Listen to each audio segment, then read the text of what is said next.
l'Évangile selon saint Luc au chapitre 19. Entré dans la ville de Jéricho, Jésus la traversait. Or il y avait un homme du nom de Zachée. Il était le chef des collecteurs d'impôts et c'était quelqu'un de riche. Il cherchait à voir qui était Jésus, mais il ne le pouvait pas à cause de la foule, car il était de petite taille. Il courut donc en avant et grimpa sur un sycomore pour voir Jésus qui allait passer par là. Arrivé à cet endroit, Jésus leva les yeux et lui dit « Zachée, descends vite, aujourd'hui il faut que j'aille demeurer dans ta maison. » Vite, il descendit et reçut Jésus avec joie. Voyant cela, tous récriminaient. Il est allé loger chez un homme qui est un pécheur.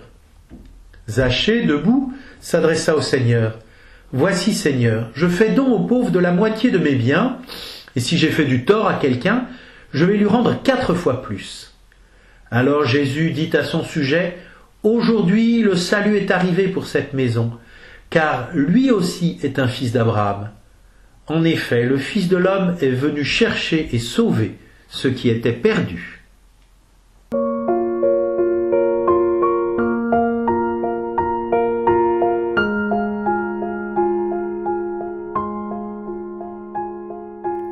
Il n'est pas bon que l'homme soit seul, s'exclame Dieu dans le livre de la Genèse. Et c'est bien notre expérience. Plus encore que d'eau et de pain, nous avons un besoin fondamental de cette relation qui nous fait goûter l'amour, qui nous fait éprouver que nous existons pour quelqu'un et que notre vie peut être utile à un autre. Quelle plus grande pauvreté que de n'être rien pour personne et de ne pas sentir que l'on enrichit le monde par sa vie et sa présence. L'expérience de la solitude est cependant inhérente à la vie humaine.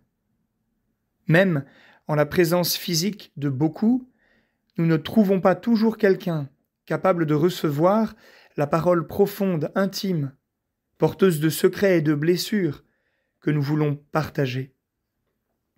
Lorsque nous faisons l'expérience de la souffrance physique, psychologique ou morale, nous éprouvons bien que nous sommes seuls à souffrir.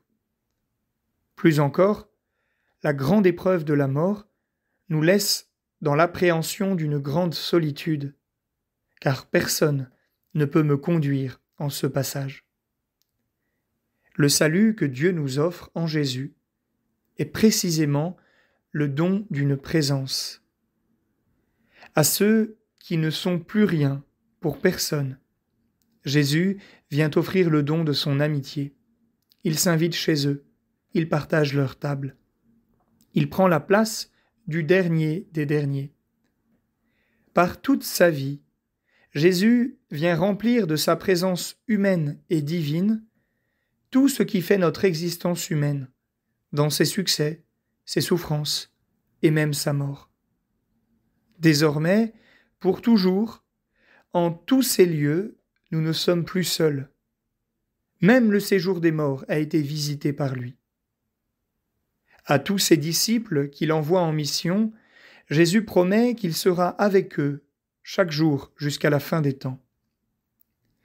Pour que nous ne l'oubliions jamais, Jésus nous rassemble lui-même chaque jour et chaque dimanche pour nous offrir le don de sa présence eucharistique.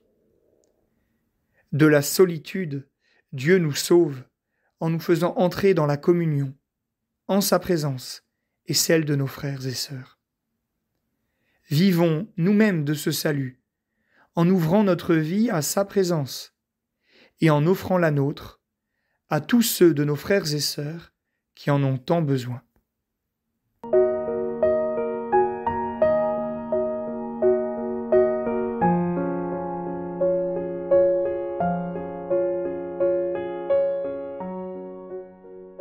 Mise en pratique. Premièrement, je prends cette semaine un temps d'adoration eucharistique ou de prière devant le tabernacle dans une église. Deuxièmement, j'offre à une personne seule une visite ou bien je reçois chez moi une personne isolée, voisin, ami, famille. Troisièmement, je prends soin de préparer la messe de dimanche comme une rencontre avec le Seigneur.